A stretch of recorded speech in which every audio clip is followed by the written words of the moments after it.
Hello everybody, welcome back to Beyond the Veil Tarot and Astrology. My name is Candice Marie. Thank you for joining me. I am your astrologer today. Totally stoked to discuss with you guys this impending solar eclipse that we're going to be having in Sagittarius.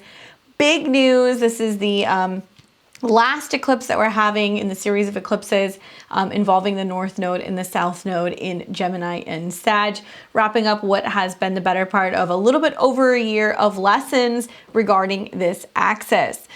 Stay tuned to the end of this video. Not only am I going to talk about and discuss all of the aspects of the solar eclipse, but I'm also going to talk about how it's going to affect each and every one of the 12 signs. So if you're not already following or subscribing, be sure to subscribe to the channel, hit the bell button so that way you're aware of when I have new content out for you. Thank you guys for being patient. It took me a little bit of time to kind of wrangle my schedule and make this possible, but you know that I was going to have you guys covered. My December is shaping up to be a very active month. I remember looking at the astrology for 2021 last year being like, what's the big surprise that's happening in December of 2021? And it's safe to say that we're kind of starting to see a lot of that unfold. If you guys haven't already seen my monthly address that I put out this last week on all of the most important transits for December of 2021, make sure you check that out. We're not just dealing with eclipses, we're also going to be dealing with the Venus retrograde, and there's a video coming for that shortly. Be sure that you guys maybe take a listen to that video, jot down all the most important transits, and as you know, every Sunday or Monday, I always come out with a weekly video for the astro weather and talk to you guys about what you should be expecting. So let's go ahead and jump into this solar eclipse in Sagittarius and talk about some of the most important aspects of this eclipse and what you may expect. So the eclipse is coming in on December 3rd, 2021 at 11:43 p.m. and that is Pacific time. So obviously in other parts of the world, this is going to be happening actually a little bit earlier, especially on the East Coast. You want to roll your hours back on the clock about 3 and obviously adjust your clock for wherever you are in the world. We have already been in the midst of eclipse season. We're just coming off of an eclipse that we had in Taurus around the 19th of November. So this is the second eclipse because eclipses always come in pairs. So obviously the energies have really been building between, this last eclipse and really the last week or so. We've been kind of feeling as the sun made its ingress into Sagittarius that we are getting ready for this new chapter.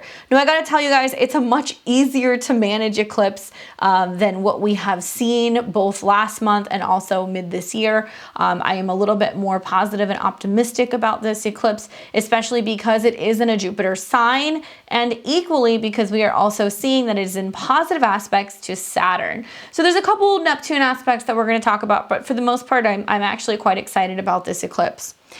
This eclipse is going to strongly affect people who have planets between 10 and 14 degrees of the mutable signs. So that would be Gemini, Sag, also Virgo, and Pisces. You guys are going to be the ones, if you have mutable planets along these degrees or on any of the house cusps, like the angular houses, you're going to see that this is going to affect you the most. Mostly Sagittarius and Gemini, Sun, Moon, and Rising are going to feel this pretty intensely. And it's going to be a very beneficial eclipse for anybody who's got personal planets or angular houses in air or fire signs because air fuels fire. So the fire signs are going to benefit from the trines. Air signs are going to benefit from the sextiles. So in a lot of ways, this is a very positive eclipse for you guys, really for everyone for the most part. I'm a big fan of the astrology really up until about mid-December, and then it just kind of seems like things kind of go a little bit haywire, but we'll get into that as we do the weekly astro weather throughout the month.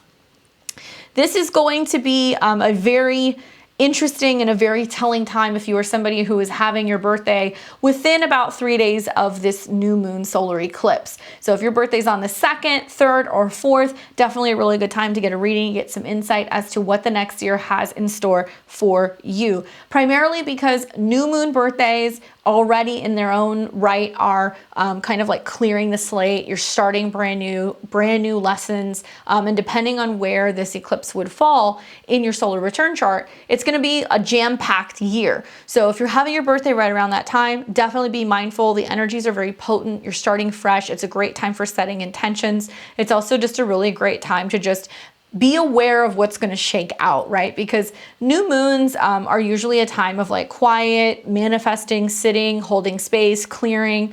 Like it's kind of like the calm before the storm, where you start to see some kind of build up momentum now over the next 2 weeks before we get into the next full moon, which will be in Gemini.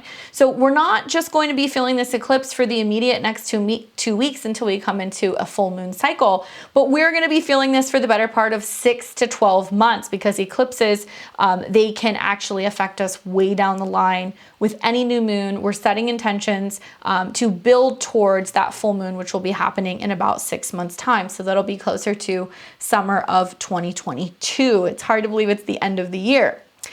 But for the next 6 to 12 months, we're going to be working with these Sagittarius themes, and we're going to be seeing a lot of action around this area of your chart. So it's a great time to take a look at where Sag lands in your natal horoscope, what that new beginning is for you, and really take a look at what has happened over the better part of the last year as a result of eclipses that we've had in Sagittarius. So when we look at Sagittarius, this is a mutable fire sign. So it's changeable, it's ruled by Jupiter, it likes to travel, likes to roam, very knowledgeable. But this is the eclipse that's in the same sign as the South Node. And the South Node is roughly 11, 12 degrees away from this eclipse. So it's wrapping up what's been the better part of the last year and a half of learning to release, let go old, outdated ways of viewing things. Whenever we're seeing the South Node eclipses, it's representing what we want to release and kind of move away from. I had some notes here specifically about the South Node in Sag that I really liked. Where is this? Just emphasizing the need to let go of beliefs or anything regarding legality, courts, planes, trains, travel, big ideas, business, and because this is an eclipse that is in very close proximity to Mercury, I feel like it's about this overload, right? Because Mercury is getting blown out with the sun, with the conjunction between the sun and the moon, of really highlighting the fact that we can get so kind of swept up in what's going on with the bigger picture that we don't stop to really kind of work out all of the smaller details, right? The opposite would be Gemini. But there can be mass headlines, global headlines, lots of information revolving around travel, media, and Mercury, when it's in the sign of Sagittarius, has a tendency to blow situations out of proportion, kind of distort things, tell tales, and there can be a lot of just overly embellishing on details and kind of twisting facts, especially with the squares that we're seeing to Neptune. So this particular lunation, obviously we have the sun and moon conjunct, so it is a new moon representing new opportunities, fresh, fertile ground that we're kind of working with. Now this is going to be a solar eclipse. So on one hand, it's going to be very active, right? We're going to see a lot of action because the sun and the moon are together with Mercury. So people are going to be both emotional and reactionary, revolving around the information exchange that's going on, what's coming in through media outlets, what they're hearing, what people are telling them. And a huge topic is going to be travel. I've been telling you guys for the better part of the last month or two, if you guys think that we're coming out of a period where the lockdowns are over, or limitations in travel are over, or seeing dips in anything relating to international travel, flights, issues involving pilots, issues involving Sagittarius themes, we haven't seen anything yet. There is more of this coming. It's ironic that it's happening right in the midst of our holiday season. So anywhere between the end of November and the beginning of 2022 in January, we're going to see this play out in a very big way. And I feel like we're about to kind of find out that there's more information that's going to be kind of released revolving around what documents or what information we need to be aware of, or what information we need to be exchanging or showing in order for us to get on airplanes or be able to just travel internationally in general. I say that because Sag is the sign of that. I say that also because Mercury is very closely intertwined, that I think it's safe to say that in December, in March, and also in June of 2022, these are going to be pivotal moments where we are going to find out more information revolving around what we need in order to have freedom. Now, Mercury represents documents, but also how we communicate, our mind, how we exchange information. And so I think that that's going to also be another theme revolving around maybe law and legal stuff, legal implications revolving around what legal rights we have, especially to travel. And all of this is falling under a 12 degree, which is going to deal with definitely international issues, stuff that's possibly coming to light that our intuitions or our hunches are being proven right in some way. So you want to pay attention to what's happening around the time of the eclipse, because it can be very much highlighting the fact that we have a dream, we have a vision, we have an intuitive hit, or we have a feeling something is going down, and we are actually probably going to see a lot of that stuff play out over the next couple of months. Now, people will be in their feelings. That's one thing you guys need to be aware of.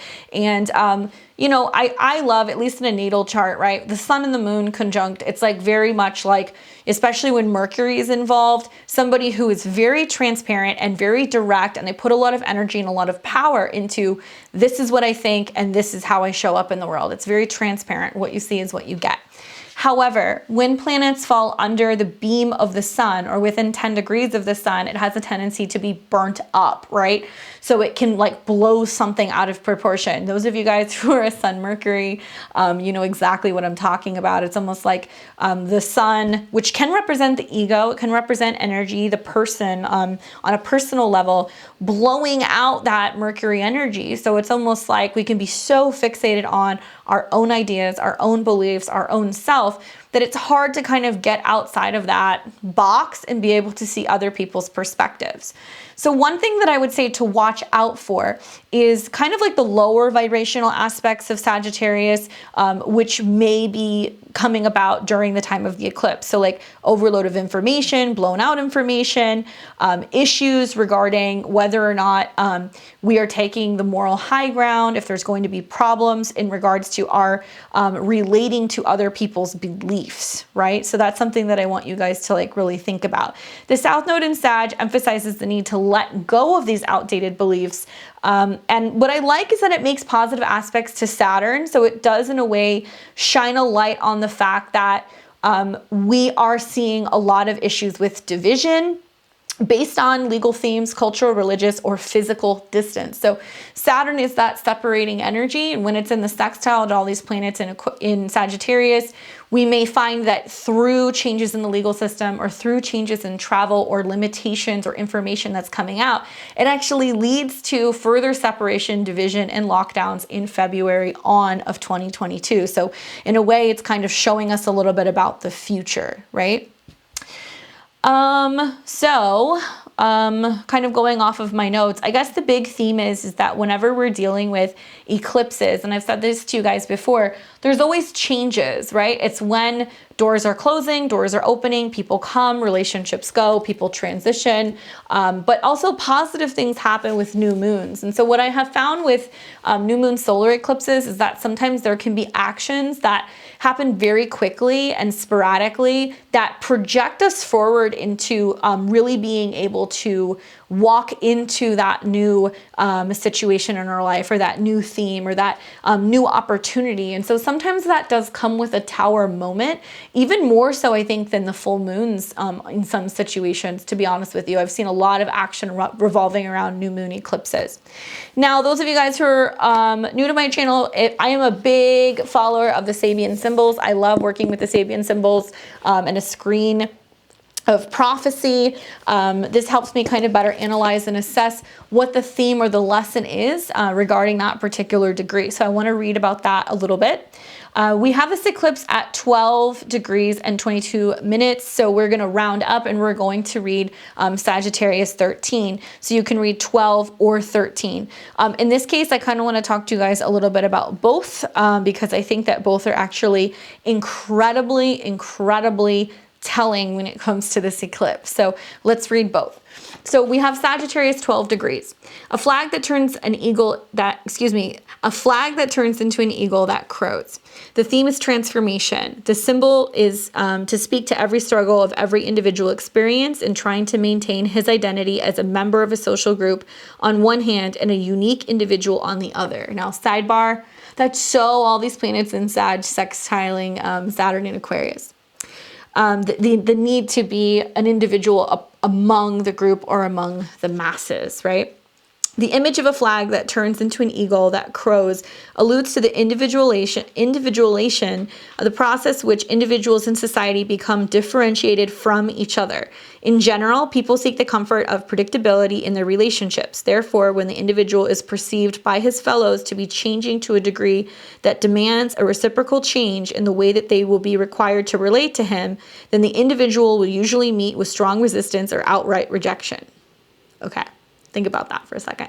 How there is this division that's being orchestrated right now with you're either this or you're that, or you're doing this or you're doing that, or you believe in this or you're not, or you're for this or you're not. Like everything is being divided. We're seeing a lot of like separation and things becoming like very, very, very black and white. Okay, so it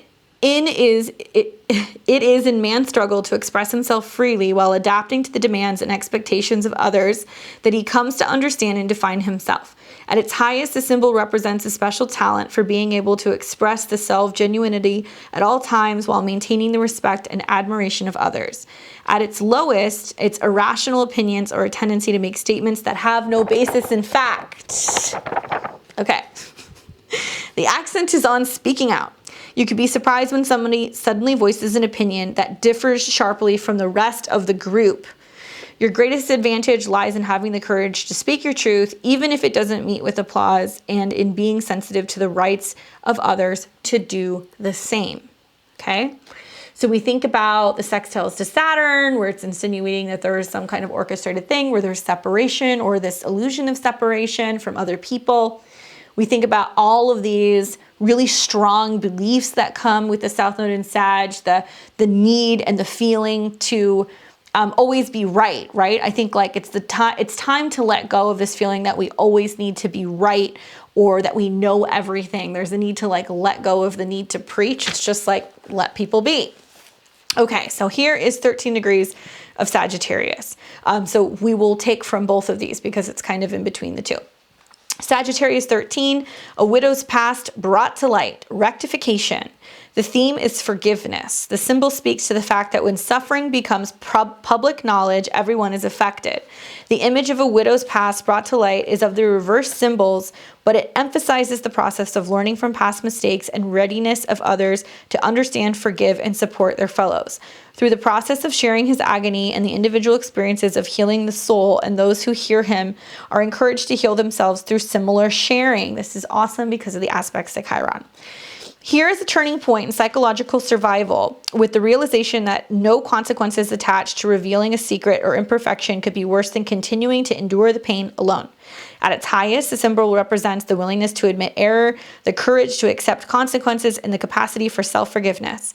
The negative would be denial, refusing to admit fault. The accent is on revelation. A painful secret may be shared today. Okay.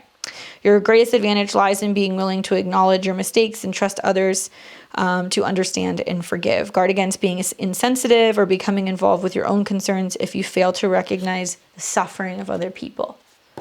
Both of these are so telling. I think it's a combination of the two. I think it's the willingness to kind of take the moral high ground and stand up and like say or do the right thing when necessary, to jump in and be willing to talk about what is right or wrong, and not from a standpoint of judgment, but more your own moral compass, like your own, how things sit with you and whether or not you're willing to go against the grain and speak out because you know it's the right thing to do. And then on the flip side, it's now coming into a situation culturally, at least for the next 6 to 12 months, where if we've made mistakes, we need to like acknowledge that mistakes have been made, acknowledge where we haven't put out factual information or things have been manipulated or twisted to the point where, you know, we've kept the storyline going because we were in a hole that was so deep that, you know, it just made sense to keep going, when in reality, that's not really helping people. So when it talks about the widow, I think it's really fascinating because it's about being able to relate to people who are suffering, and maybe a lot of people coming forward with their stories and talking about how just the state of the world and things that have kind of panned out have really genuinely affected them, with the hopes of not being able to get people to pity them, but appealing to those who may be in a position of power of being able to help or make huge changes around the world to better the lives of people and be willing to see beyond profit. I don't know. That's just my opinion. All right, so let's get deep into the aspects of this particular eclipse. Obviously, with every new moon, we see the sun and the moon come together, so it's setting a new stage for the next 6 months. But more importantly, the next 2 months, we're going to see the whole next 2 weeks, we're going to see a whole lot of stuff that's going to kind of shake out. Now, when you're dealing with an eclipse in Sag, the ruler obviously is Jupiter. So Jupiter's got some interesting aspects in this particular in this particular lunation. We do see like a loose trine between Mercury and Jupiter, so that can be opening the doors for communication and being able to get more information out there, especially internationally. I think about some of the news headlines that maybe we're not getting here in the United States that we're going to start becoming more aware of in other parts of the world, and vice versa. But the biggest aspect that we see from Jupiter is actually Jupiter is receiving a square from Mars. So Mars is in the fixed sign of Scorpio. In the days following this eclipse, we're going to see Mars come into an exact square with Jupiter, and things are really going to pop off, especially when Mars crosses into Sagittarius. It goes through the South Node conjunction and then comes into this eclipse degree. So when Mars moves up to 12 degrees, we're going to see more implications from this particular eclipse, which I feel like is going to materialize as some kind of hostile situation, potential warlike standoff situation, okay?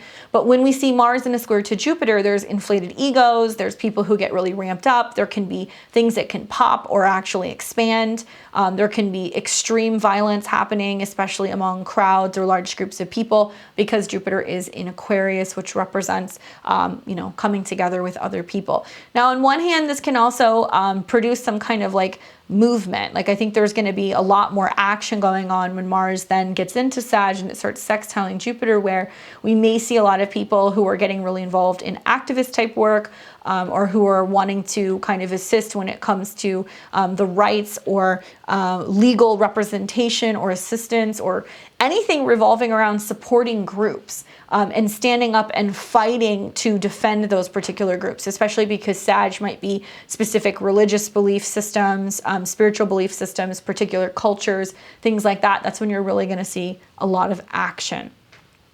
Now, aside from this square between Mars and Jupiter, I think probably one of the biggest aspects of this eclipse is the fact that the sun and moon both create an inconjunct, or what is known as a quincunx, to Uranus in Taurus. And this is some friction, man. I mean, whenever you're dealing with a quincunx or an inconjunct, it's my perspective that it's like taking these two signs, putting them in a room and making them face off. And the more that they're acting like their particular sign, the more they're going to bring out that friction in the other sign. So for example, we've got Taurus and we've also got Sagittarius. So Uranus in Taurus represents, sudden changes in finances, money, values, banking, trading, food, supply chain stuff. And there's a lot of ups and downs. There's a lot of fluctuations. We look at what's been happening in the markets since this eclipse that we had in Taurus. There's been stuff all over the place. One day it's up, one day it's down. And I think we've seen more volatility in the last week or so than we have in some time. Now we have Sag, which is a mutable fire sign, and it's changeable. And we've got the sun, moon, and Mercury in Sag. So it represents, like I said, this overload of information, stuff that's blown out, things that are just huge stories, I think, that are going to start coming out. And what we're going to be dealing with in the coming days after the eclipse are all of the squares from the sun and Mercury to Neptune, where people start to, on one hand, have the opportunity to be more compassionate, to be more sensitive, to be tuned into spirit, to their higher self, if they can attach from the chaos that's going on in the world and a lot of the people who are kind of spiraling.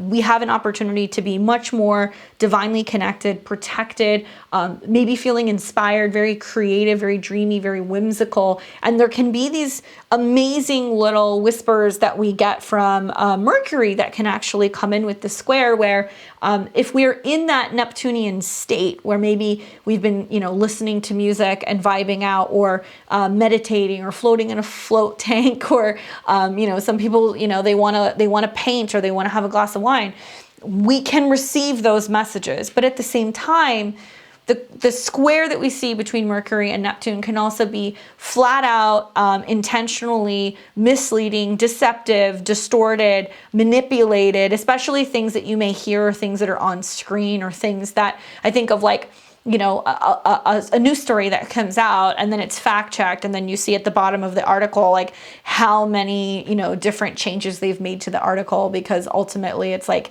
when they told the story the first time they didn't really have all their facts straight. That's kind of the vibe that I get from that particular square.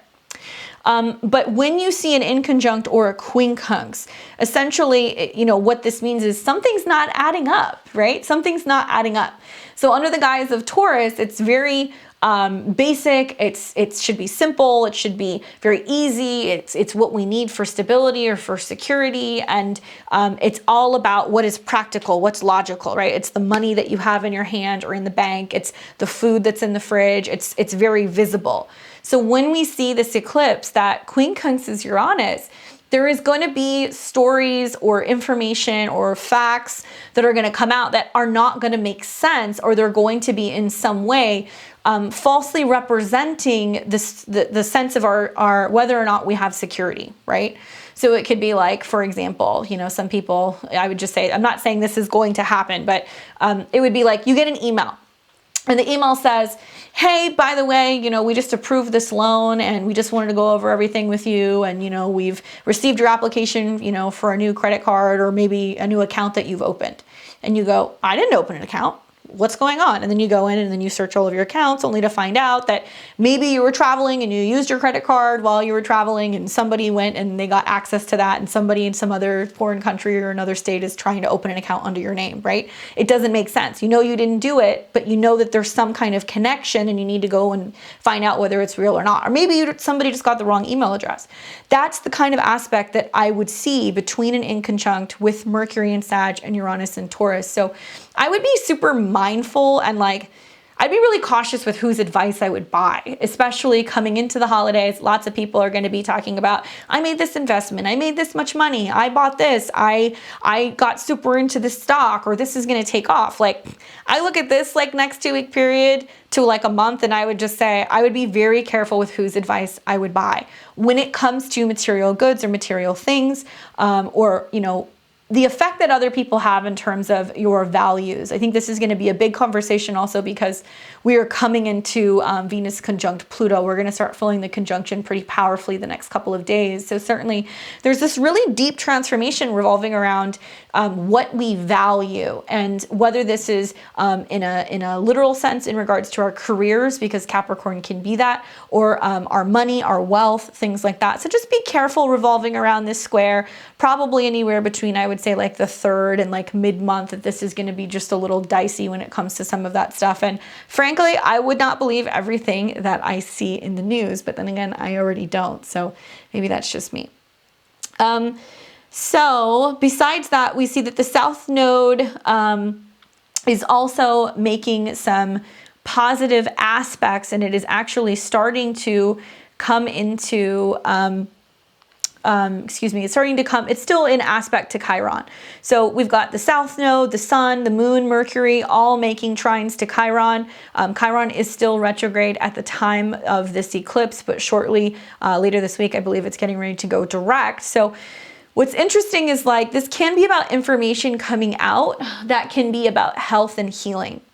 And I think of like therapeutic conversations, you know, meeting and connecting with new people who can educate us about health and healing, realizing that we have a story to share, or there's some kind of connection to us doing our own personal healing work and how we can share that with other people collectively, or how that can be funneled into Sagittarius, things like courses, workshops, writing, publishing, teaching, right? So those are some positive aspects that we're going to see in regards to other fire placements.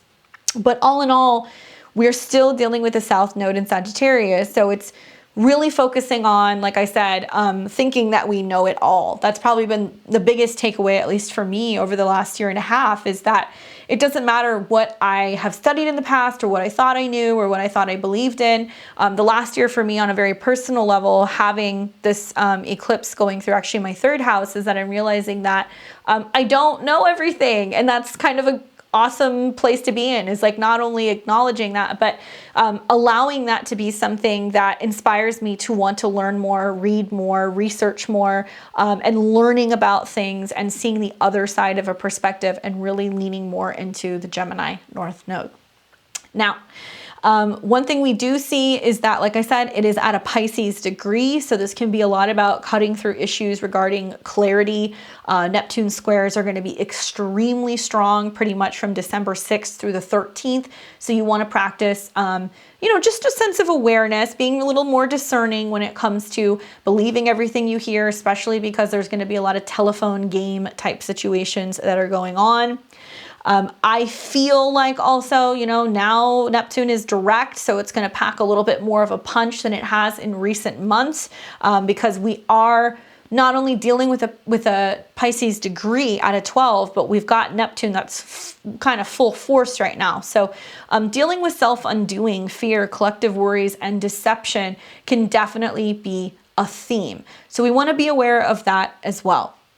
Honestly, the truth really wants to be unveiled in a multitude of ways in different topics. So apply that to whoever you need to apply that in your life. But I personally do not believe that the truth begins to be unveiled probably until closer to when Mercury goes retrograde in Capricorn, which will be in January of 2022. So there's still a lot of other things that are kind of getting worked out between the Mercury retrograde shadow, between the Venus retrograde conjunct Pluto, and the aspects that it's making to Neptune, that I genuinely believe that this is the calm before the storm. And what we will see next month is the truth beginning to be unveiled. This is major whistleblower energy. I can't say this enough. I look at the sextiles to Neptune between Venus and Pluto. I look at Mercury coming into a conjunction with Pluto and then going retrograde. And I genuinely feel that it takes a little bit of light to illuminate the dark, right? And this is so true when you're dealing with eclipses anyway. A little bit of light. And being that this is a new moon, it's going to be dark, man. We're getting ready to eclipse something out and shine a light on topics that may take the better part of 3 to 6 months to really come full circle and make us aware of perhaps where we've been deceived, right? By what? Squares between Mercury and Neptune is the media. Where there has been some watering down of the legal system or courts or judges, or where there have been issues with people who are not being treated equally or fairly, especially revolving around their cultural beliefs, their education status, their social class, their ethnicity, right? There's like so much stuff going on with the squares between Jupiter and Neptune that also tells me there are people out there who are either being held like captive, or being held against their will, or being isolated, or being separated from society, and it's like all wanting to break open. So I think we're also going to hear more about people who are like, I escaped this situation, or I, got out of this job and then I wanted to, leak all of this information to get the facts out there. Like, my belief system is that the astrology would not be ramping up in such a big way like it is now going into 2022 if the truth was not going to prevail, if we were not going to see people really kind of rise to the occasion and do the right thing morally and release some of this information with the bigger goal of being able to help free society. That's the real thing that I think we're going to see happening in the next couple of months.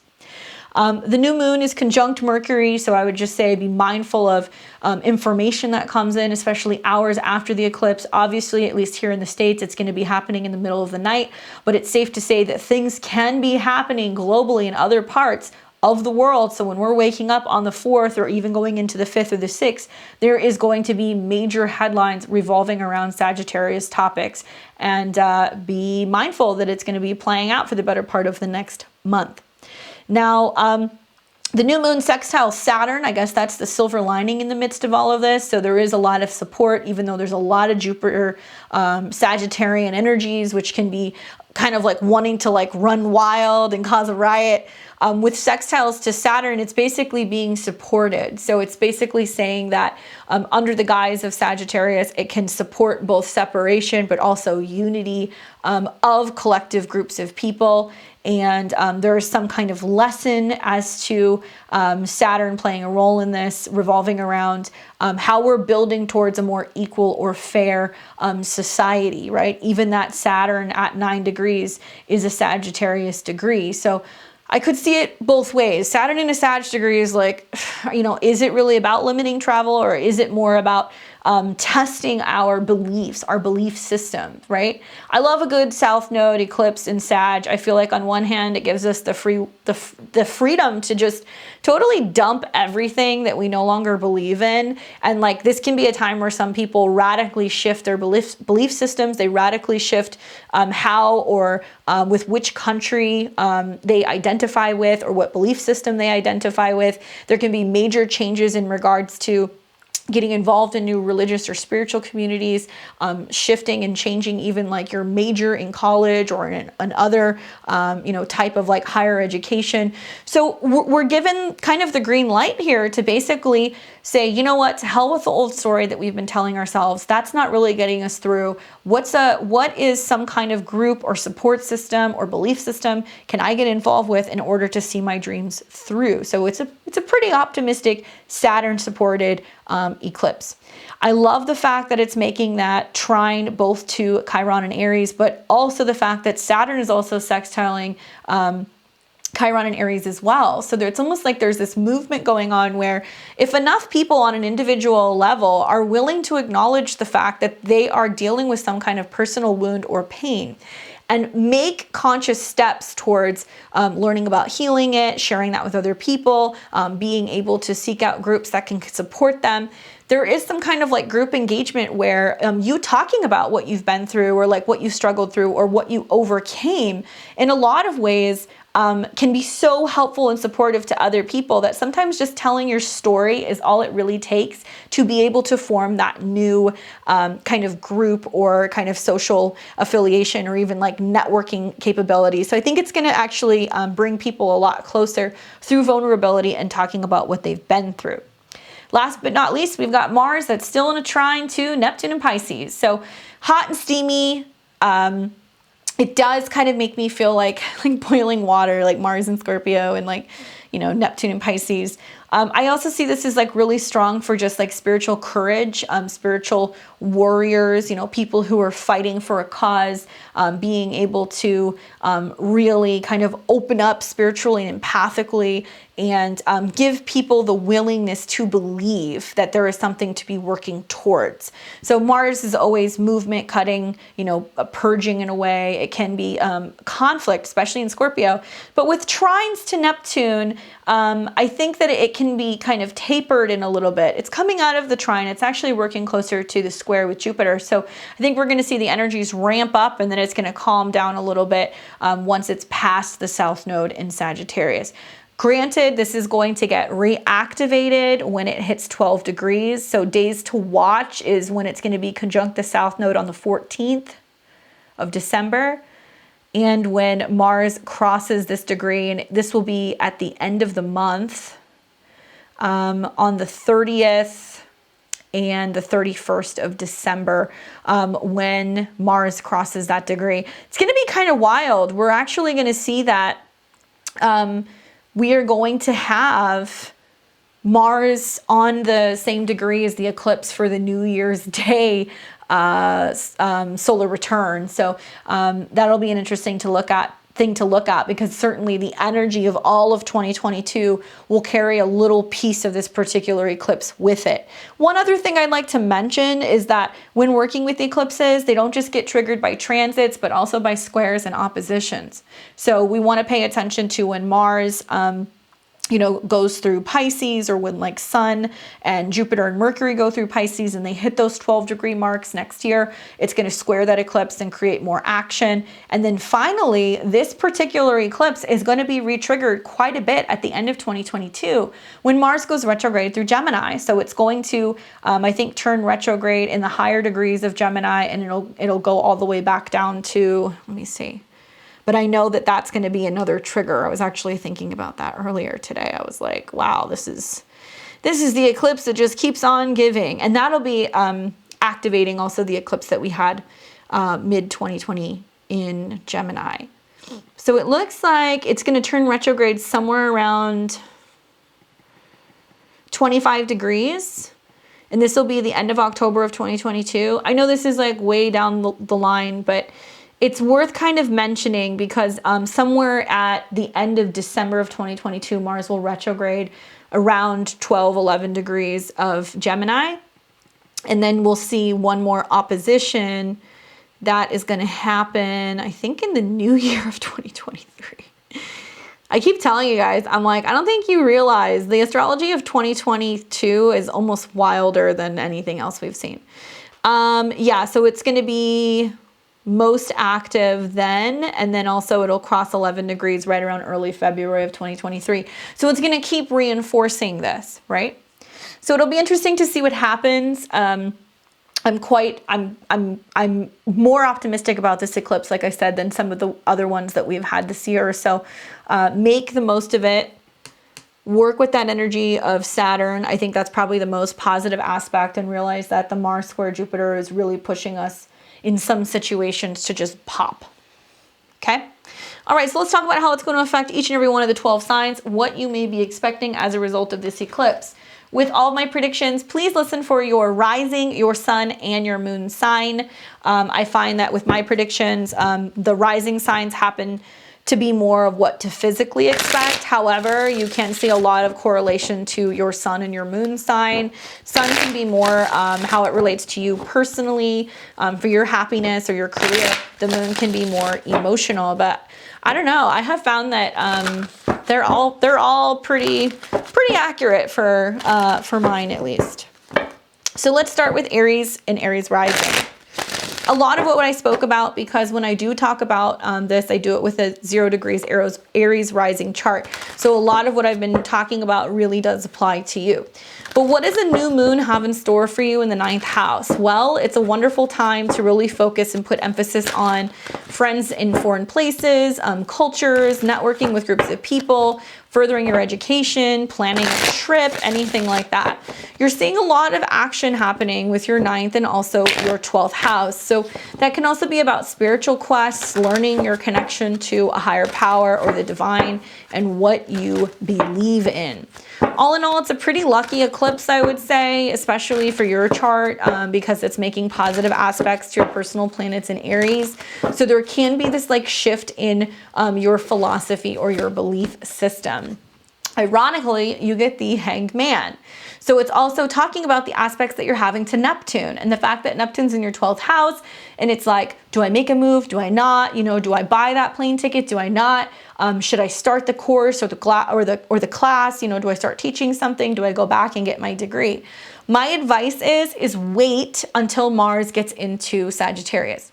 When Mars gets into Sagittarius and starts crossing these degrees, something will happen where you're like, okay, I'm buying the ticket, we're doing it now, or I'm gonna start writing the book, or I'm gonna go and look for somebody who can represent me in this legal case. Like, you will take initiative, especially because Mars, you know, that's your ruling planet. You are Mars. So that can be the time when you are traveling, or you are just feeling this calling to go and start something. And maybe you become a mentor, you become a teacher of some kind. That's another way that I can look at it. But very positive for you, Aries. Now we have Taurus and Taurus rising.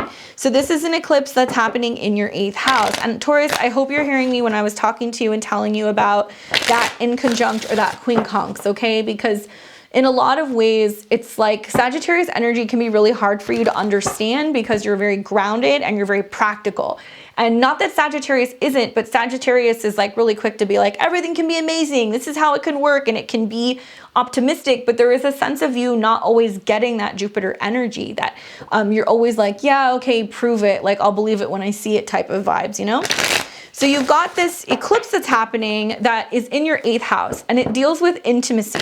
So it deals with like your sex life, it deals with vulnerability, it deals with getting very clear with a common goal in working with another person. So this can be a time where you sit down with a partner and you're like, okay, here's our professional or our financial plans.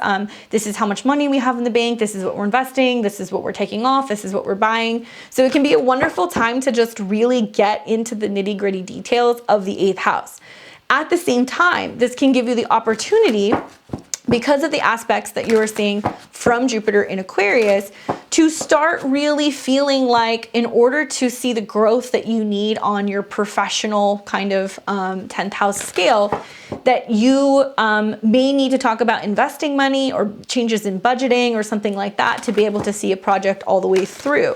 So the new moon gives you the opportunity to get super hyper realistic about how much money you have, how much money you need to make, where budget changes can be made to better kind of set you up for some of the changes that you want to make professionally in the new year. So it can be positive for you. It's going to be a little annoying and agitating because it's going to in conjunct Uranus on your ascendant or in your personal sign, to which I would say roll with the punches. There are going to be things that are going to be out of your comfort zone, things that are going to come up that are different. It can be wonderful because you may see just a major uptick in a partner or bonuses or benefits, or maybe your partner or your marital partner possibly has like an inheritance or something that comes in that gives you that boost where you're like, okay, now we have something to work with, you know? To which I get the Knight of Cups. So this is wonderful because this talks about really soft, sensitive, kind of emotional energy. Like I feel like in this case, it's more about how you're handling emotional issues or learning to be a little bit more vulnerable, wearing your heart on your sleeve. It can be really romantic, especially with an eclipse in your 8th house, putting a real emphasis on how you're merging with somebody sexually, right? And so in a way, it's kind of funny because it's in aspect to both Saturn and Jupiter that's in your 10th house. And you're going to realize that in order to merge, there needs to be a sense of being vulnerable and being clear and being transparent. So I think a lot of this is just you working around that emotionally, being sensitive. There may be really awesome opportunities for bonding moments that you have with another person and just being vulnerable. Okay. All right, so we've got Gemini and Gemini rising. Oh man, an eclipse in your 7th house, as if you already haven't kind of gone through the ringer enough. Here's the good news, is that for you, if you are in a relationship and you're a Gemini or a Gemini rising, this does not spell disaster for your relationships. Some of the best relationships grow together or they grow apart. So when you have a new moon eclipse that's in your 7th house, it's kind of setting the stage for you becoming very aware of what you need versus what a partner needs. And really the emphasis is on other people. So if you're in a relationship, it's about how you are becoming more observant and aware of what that person needs, especially knowing that Mars is going to go through that part of the chart in the next month. You can have a very aggressive partner on your hands or somebody who gets fed up and goes, you know what, that's it, I'm done. I'm cutting this off. Geminis, hear me on this. The days that Mars moves through the South Node and the days that Mars conjuncts at that 12 degrees are going to be days to reckon with. And that can create a bit of conflict for you regarding around the future of a relationship that you have with somebody. Friendship, marital partner, it can be somebody that you're dating. It can be somebody who's your business partner. So you want to be very hyper aware. The sun is also going through your 7th house. So it means it's shining a light on what other people could bring you, right? I know that's been like this massive clearing out in relationships for you, and a lot of you guys are like, please no more. But the truth is that there needs to be a sense of striking a balance between being authentic and being true to yourself, but also at the same time, not totally shutting yourself off from other people. So if you are also looking for a relationship, you want to bring in love, that's something that you're focusing on. I believe that the eclipse is setting the stage for another 6 months for you to be building towards that goal, if that's what's important. If you're a woman, having Mars going through your 7th house can bring really hot, sexy, foreign, saggy type dudes that come in, who may be a little flighty, they may travel a lot, but nevertheless, that can activate something that's bringing somebody to you that can bring you, sexy time, right? And then there is the Page of Wands. So, yeah, I think it definitely could be that. I think that it may be like a quick fling. Usually the Page of Wands is somebody who comes in, they're flirty, there's a connection. There's a sense of something fresh and something new. So it can be a new person who can be a fire sign. It can be that it's about bringing the passion and the playfulness and the connection and having fun with a partner again and feeling like alive and experienced. Those of you guys who track your transits, you know, when Mars goes through the 7th house, it can be super, super active and adventurous, especially when it's in Sag. It's like, you know, hey, do you want to book a flight and like go somewhere like next weekend? And it's doing something that's very different, and it's kind of fun and playful and youthful and kind of bringing that energy back. On the flip side, if you're looking for something serious, this ain't your guy. This is somebody who comes in, maybe you meet them quickly, there's a quick exchange, it's kind of playful, you keep things light, but there's no real sense of knowing whether or not there's going to be commitment, right? And I also think about a Venus retrograde happening in your guys' 8th house, which will be coming the second part of the month. So certainly talking about intimacy and like what you're willing to open up to in terms of other people is going to be a big thing. So pay attention. If it's still sticking come the new year, I'd feel a little bit better about it. All right, so we have got now Cancer and Cancer rising. This is an eclipse happening in your 6th house, which deals with health, wellness, your schedule, pets, coworkers, where you're working. I think that for Cancers, it's like, what's going on? Are you rearranging your schedule? Are you starting at a new office? Are you focusing on new health goals? I think this is a wonderful time if you are a Cancer rising. If you're like, that's it, I'm going back to the gym, or I'm making the decision that I'm going to get a trainer, or I'm going to see a dietitian, or I'm finally going to go and take a look at, you know, some, you know, medical or health issue, or booking pets to go and see the vet. Wonderful time. Hear me out on this, Cancer and Cancer rising. Do not wait until January to start your New Year's resolution. Start with this eclipse. This is the eclipse that's going to help you get this going. I think it's going to give you some incentive, and especially once you've gotten like everything set up and planned or organized, or reworking your calendar in some way, you really start taking that initiative at the end of the month around the 31st. And by the time you come into January, it's like, it's not like you're going to struggle to maintain your New Year's resolution. You're going to be like, okay, I'm already ready, and here I go. So start organizing and getting those things ready now if you can.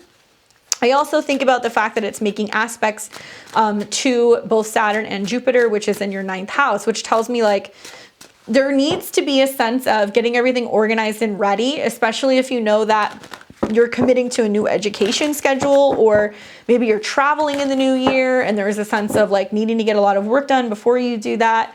It can also be a lot about you planning travel or planning trips and just getting everything kind of tied up, you know, before you come to the spring of next year and you get it moving.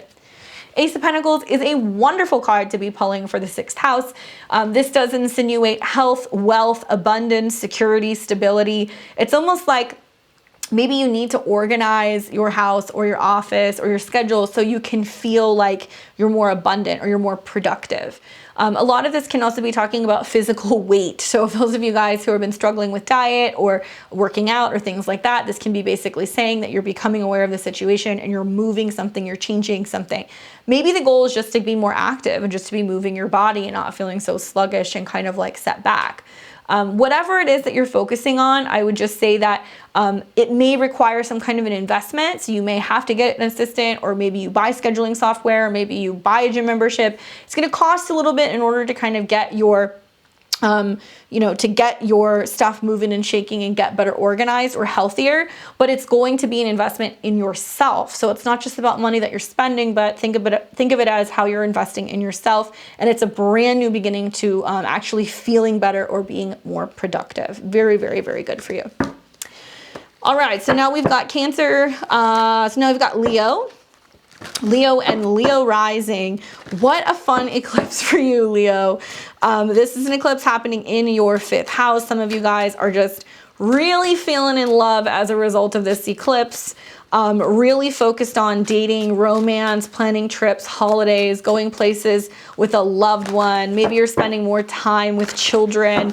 So many Leos are going to start getting baby fever as a result of this eclipse, setting the stage for ultimately having more serious conversations with a significant other about taking the next step, or perhaps even saying, I love you. That's the 5th house. So I get the impression that something's going to happen where you're going to just become super hyper focused on being more self-expressive and like talking about what the future holds. And it's kind of like paving the way for the transits in the new year where Mercury will go retrograde in your 7th, where you're like, okay, well, but are we getting married, or are you interested in dating? Like where are we going with this? So you're going to get a little sneak preview as a result of the eclipse and the planets moving through your 5th house regarding how close you're getting to another person. Some of you guys might talk about getting married. Some of you guys are going to talk about having babies. Some of you guys who have been off the dating horse in a while are going to get back on.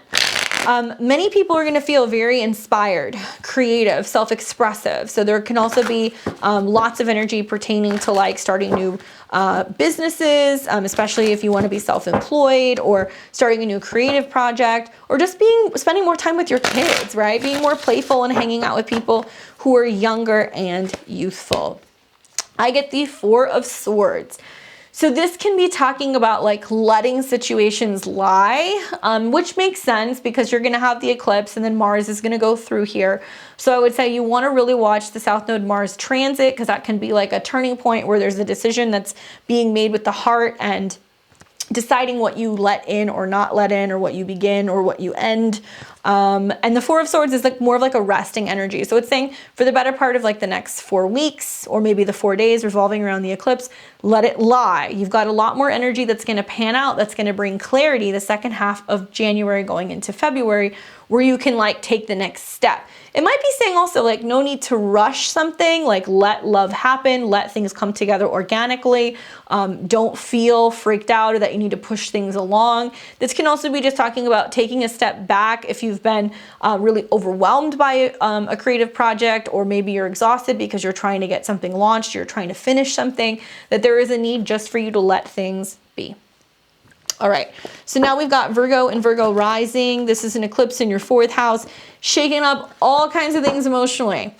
Virgo, you having an eclipse in this part of your chart can have you traveling back home, moving, fighting with family members, suddenly getting some kind of news or document or lease or paperwork regarding where you're living or if you're moving. Now, the 4th house doesn't just deal with home, family, and roots, but the 4th house deals with the past. And I look at the transits going on in your chart. I think about Venus going retrograde in your 5th. I think about also Jupiter going into your 7th. And there is a need to almost deal with the past, rehash the past, assess the past before moving forward, and a need to let certain things go. Now, if that means you need to clean out your house, get rid of stuff from your ex-girlfriend, if you need to sell a house, you need to move somewhere new, if that means you need to go back home, make peace with the past, or do something in regards to connecting with family, do it. I think more of you guys are going to be realizing over the next couple of weeks that home is where the heart is. It's not a physical space. So if you're dealing with like a lot of like up and downs and tumultuousness kind of going on with where you're currently living or moving, or if there's been a couple moves, it can kind of insinuate that when you get right with things emotionally and you focus on how you want to feel on the inside or how you want your private life to be, things will stabilize a little bit. But many of you guys, I think, are either going to move or have upsets with property, to be really honest with you. King of Swords. The good news is that this is either you or this is somebody who stands up for you or sticks up for you. So the King of Swords is somebody who doesn't take any bullshit. He's very direct. He's very clear when it comes to communication. I think about Mercury being involved in this eclipse, and it makes me wonder if it's going to involve an actual conversation or a signing of a document, or this could be signing a lease, buying a house, getting a loan. But this can also be about having a really important conversation. And if this isn't you standing up for yourself and being very clear with how you communicate, this can be another person who has your back. It could be an air sign. So it could be a Libra. This could be an Aquarius. This could be a Gemini. And the King of Swords is somebody who steps in and basically helps you with the process of writing something or defending yourself, or somebody who gives you insight. So if you're kind of feeling emotionally stuck or blocked and you need some reassurance, right? This can be somebody who comes in that you talk to who like kind of works you through everything. So that can be a family member. Equally, that can be somebody who helps you deal with your inner emotional world. So it can also be like a life coach, a reader, a therapist, somebody who kind of helps you process things. So that way you can find that you're more assertive and that you're not just responding out of emotion, or you're responding or over-analyzing things. It's just helping you kind of get super clear and to the point when it comes to your self-expression and making decisions. All right, so now we've got Libra and Libra rising. This is an eclipse in your 3rd house. This deals with marketing yourself, sales, languages, information, cars, vehicles. You're gonna hear so many astrologers that are gonna be like, Libra, you're buying a new car, maybe. But I think it's more with the Sun and Mercury conjunct that you're going deeper into your thoughts regarding your beliefs, right? Because Mercury rules your 9th and your 12th house. Some Libras are going to be planning foreign travel, trying to learn new languages. There's going to be important documents that may come up regarding vehicles or regarding moves. Those of you guys who are thinking about moving are going to start doing more research into what areas you would want to move into, what neighborhoods you like, where you want to visit, or maybe you're going to be planning trips. Now, this is a great time to start writing in general. So if you're feeling blocked, like, just taking notes or journaling or doing voice notes can be really helpful for you. And some of you guys might start some kind of teaching or education program or some kind of like marketing or like online gig. It's very possible that you might start doing that.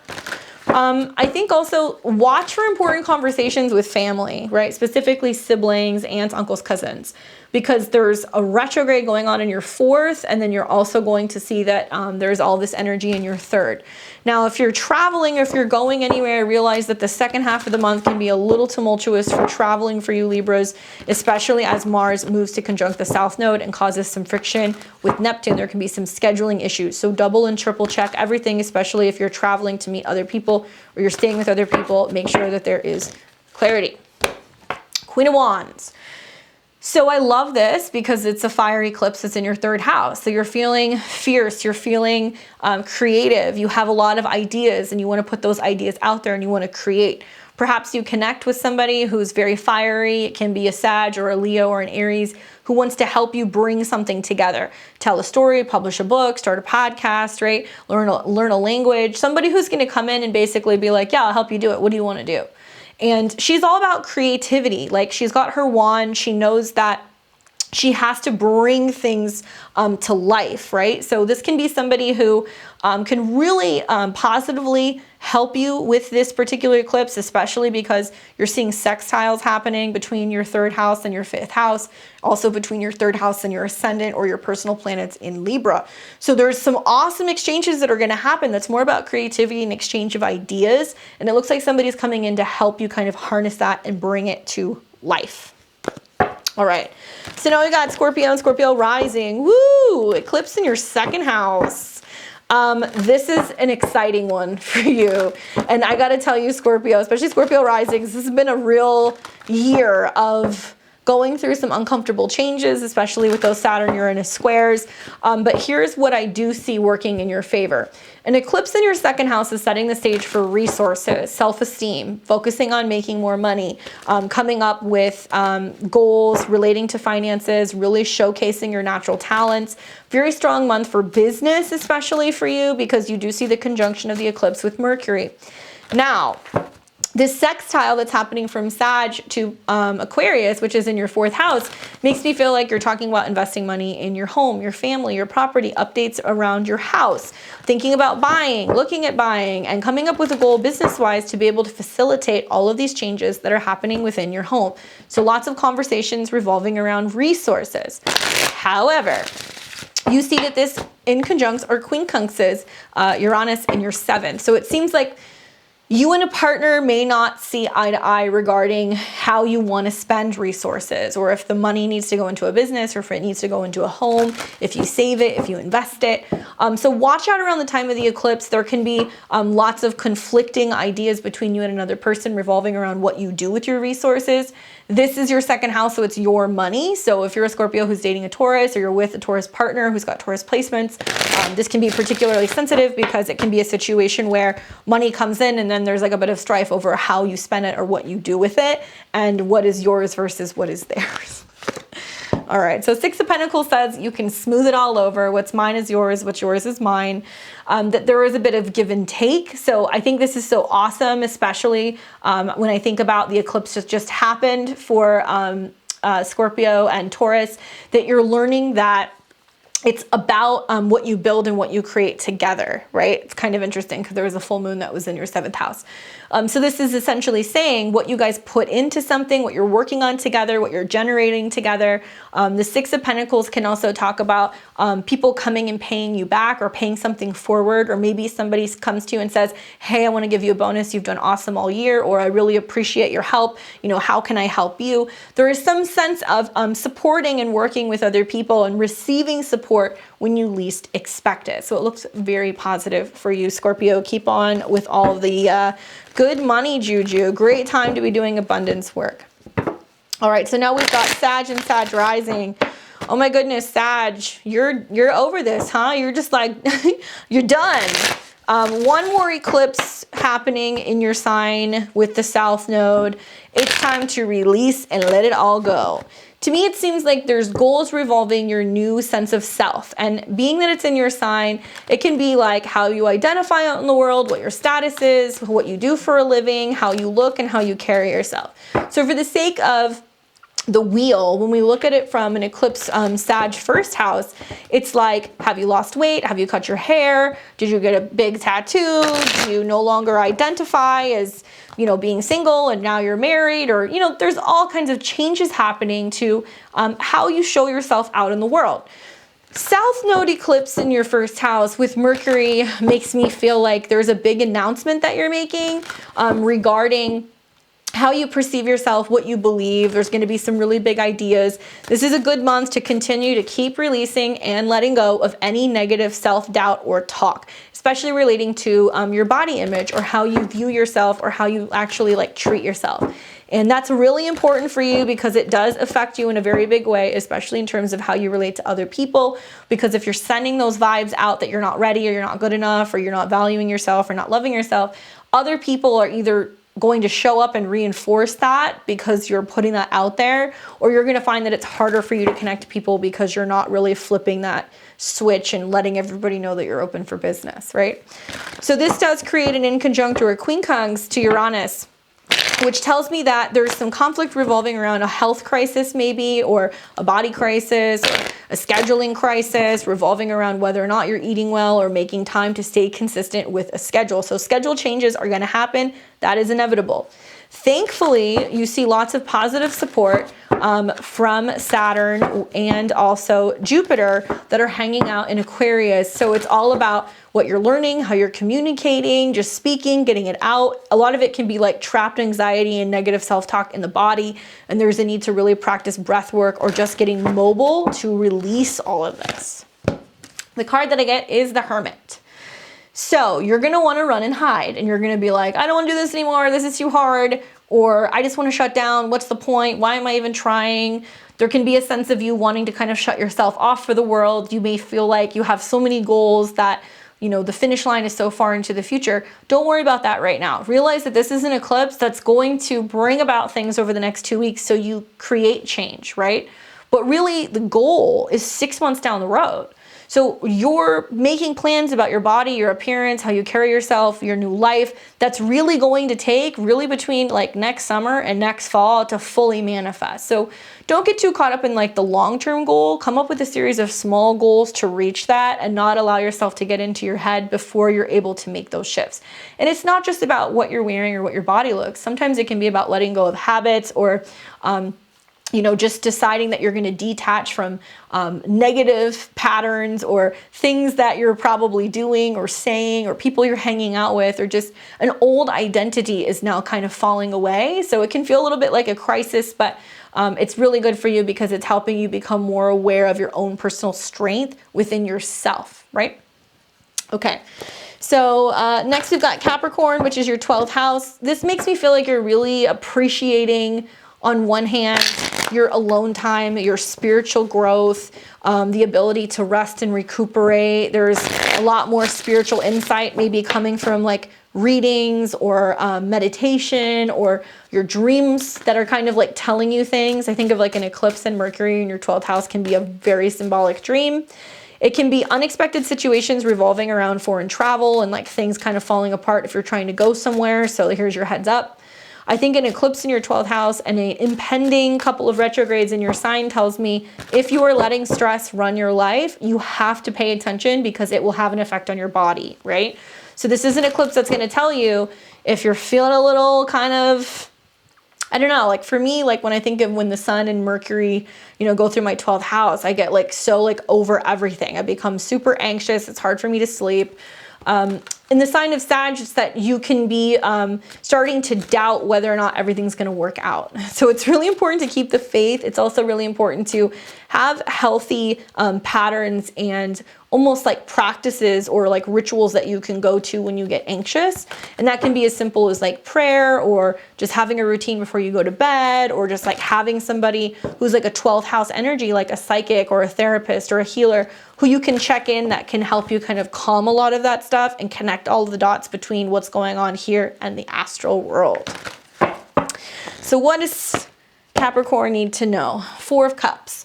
So this is this feeling of like being left out or isolated or not involved, kind of being bummed out that you're feeling like nothing really has meaning or like nothing makes you happy, right? You see like a guy and he's at a party and everybody's like cheersing around him and they're having a good time and he's just like not fazed. There can be this sense of nothing bringing you joy or nothing bringing you happiness right now, but you have to understand that a lot of planets are still lining up, getting ready to go into your sign.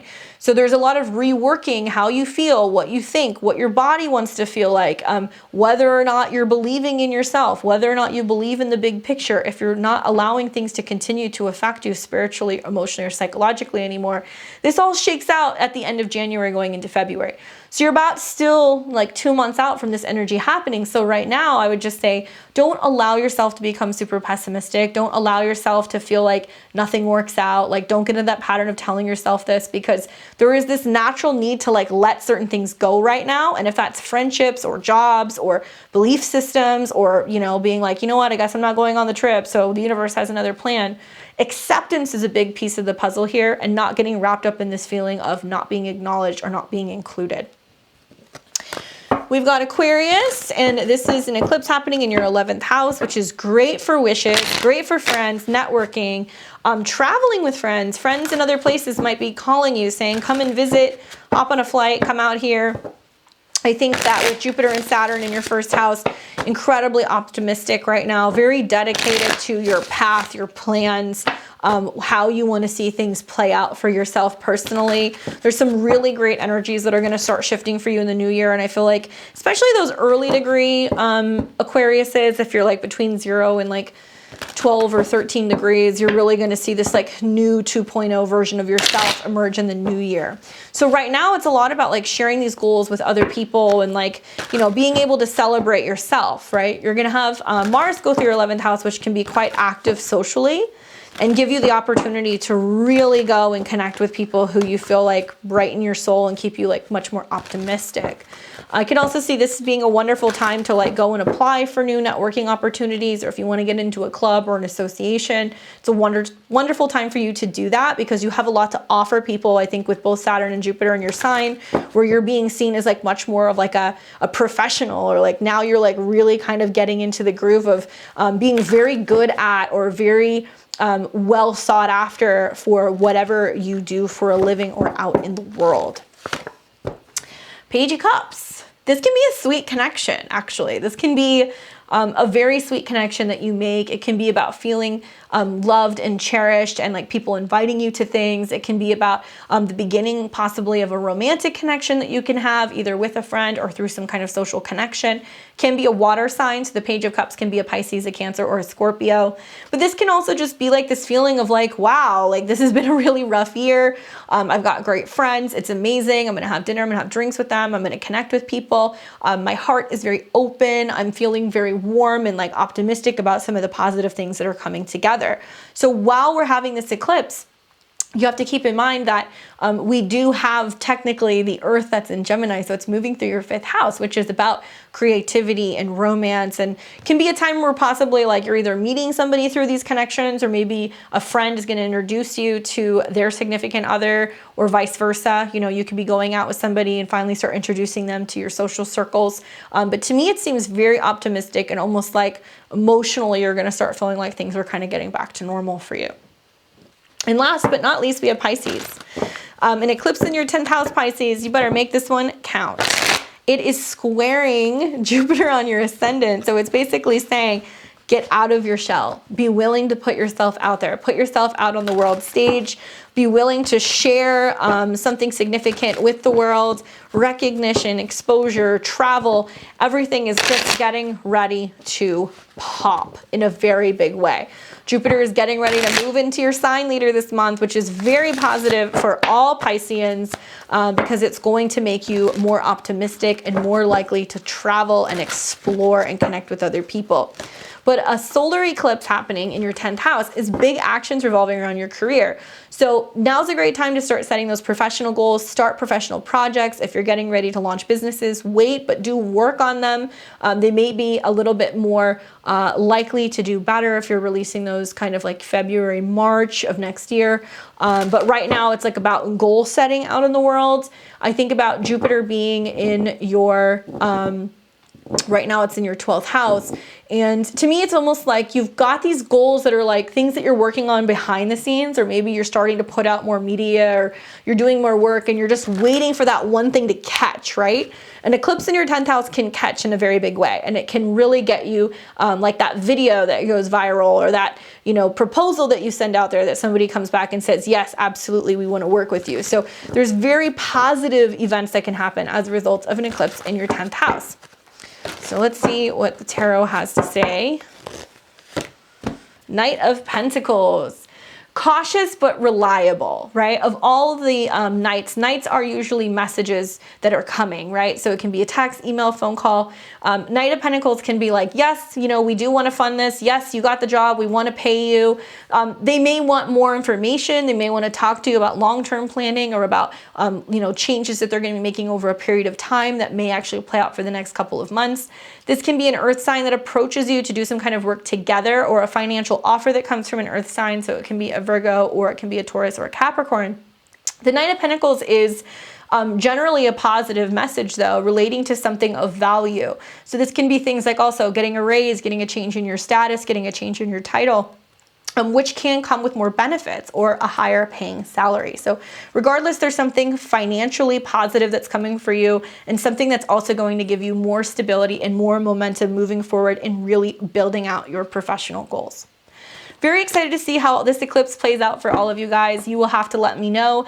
Be sure to like, comment, share, leave your comments below. Let me know, where is this eclipse happening in your chart? If it is your birthday, the day before, the day of, or the day after, happy birthday, Sagittarius. Definitely a big one for you. Definitely a really great time to consider getting a reading too. So if you're wondering how that eclipse is going to play out all year, definitely a good idea to look at your solar return. Now, I will be back doing live readings on Saturday this week in the evening. Stay tuned. I'm going to be posting that link pretty soon. Those of you guys who are level 3 subscribers, you can sign in if you would like to get your question answered for the month. That's the benefit of being one of my subscribers in level 3. You're going to get a reading from me once a month, whether it's going to be a tarot or an astrology reading. But this week will be tarot. So look for that soon. Be sure to consider joining my subscriptions. You make it possible for me to be able to do these videos. I'm trying to do more than just my weekly videos.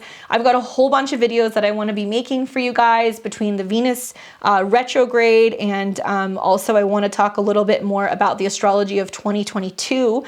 So by joining my subscriptions, you make it possible for me to do this and keep giving you guys all these extra videos. It's my goal in the new year to be able to grow the channel and make more educational videos, and also start a study group. Do check out my Midheaven podcast show that I'm doing with Mike the Peace Stealer. We've got a brand new episode that's all out about Sagittarius season and also the Sagittarius eclipse. Make sure you don't miss that.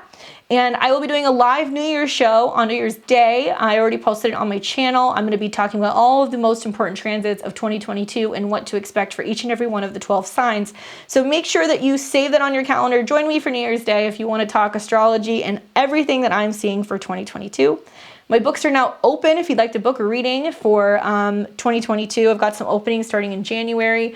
I am a Western and evolutionary astrologer with an emphasis on transits. So composite, progress, solar returns, election, I do it all with a combination of also tarot and what I see clairvoyantly. I've been practicing now for almost over 15 years. It's crazy to even think that. And I'm super stoked to be here and keeping it going on YouTube. We're coming back up on almost a year of me being back on the channel. So thank you guys so much for your support. I really appreciate it. Hopefully this is a great eclipse for you, and you guys take care. I will see all of you very soon.